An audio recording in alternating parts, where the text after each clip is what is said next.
होती थी, कैसे बूथ कैप्चरिंग और मतपेटियां लुटती थी, वो एक अलग विषय है।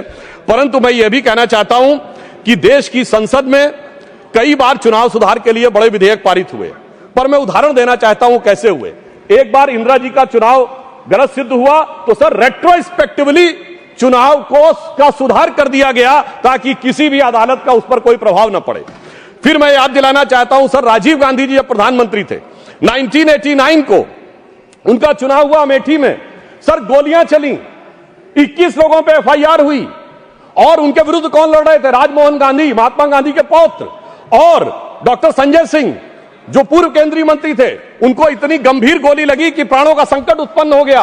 और आरोप यह था कि प्रधानमंत्री जी के पक्ष में, और यह पुलिस की गोली नहीं थी, क्रॉस फायरिंग हो रही थी, जिसके बारे में उस समय कई अंतर्राष्ट्रीय मीडिया ने 26 नवंबर को लिखा कि भारत के 42 वर्ष के इतिहास में संभवतः यह सबसे हिंसक चुनावों में से एक।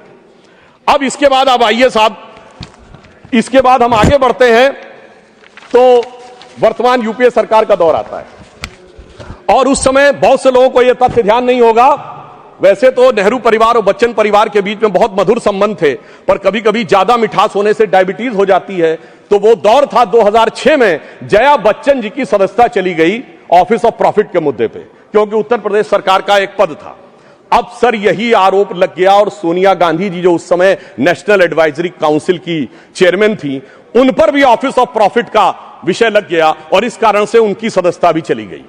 मगर सभापति महोदय जो आज संविधान की दुहाई देने की बात करते हैं, सोनिया जी जब तक चुनाव दोबारा गईं, लड़के आईं, तब तक चुनाव में संशोधन करके ऑफिस ऑफ प्रॉफिट का नियम ही बदल दिया गया ताकि पीएम ने सुपर पीएम की पदवी को सुरक्षित कर दिया।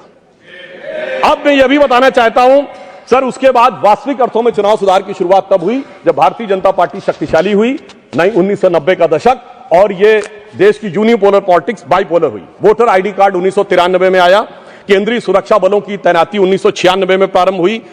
पहले बूथ वाइज काउंटिंग नहीं होती थी सर, उसमें आसानी जानते क्या होती थी कि अगर किसी मतपेटी में ज्यादा बूथ कैप्चरिंग करके मत डाल दिए तो उसमें काउंटिंग का चक्कर ही नहीं है, सब मिला दिए जाते थे। वो शुरू हुई। अटल जी की सरकार के समय में सीसीटीवी का प्रयोग शुरू हुआ, पहले प्रायोगिक तौर के ऊपर, और 2005 से सीसीटीवी की परमानेंट सीसीटीवी यूज होने लगा। अब इसे महज संयोग ही माने कि 2005 के बाद से कभी राजद और कांग्रेस को बिहार में बहुमत का अधिकार नहीं मिला। जब मोदी जी की सरकार आई तो हमने क्या किया कि जो पॉलिटिकल पार्टीज को कैश डोनेशन मिलता था उसे 20,000 से घटाकर 2,000 किया और सिलेक्टेड उनके ऊपर वीवीपैट की व्यवस्था सुनिश्चित कराई। और मैं ये भी याद दिलाना चाहता हूं, एक पार्टी जो अपने आप को बहुत ईमानदार कहते थे, वो 20,000 की चाय पिलाते थे। अब मुझे लगता है सदन और देश को समझना चाहिए 20,000 की चाय क्यों पिलाते थे, क्योंकि 20,000 तक कैश लेने पर आपको सोर्स नहीं देना पड़ता था, पर मोदी जी ने आकर उन्हें, चाय पिलाने वाले ने आकर उसे 2,000 कर दिया है। तो अब उनकी चाय बड़ी महंगी हो गई है, भले ही 20,000 से 2,000 पे आ गए।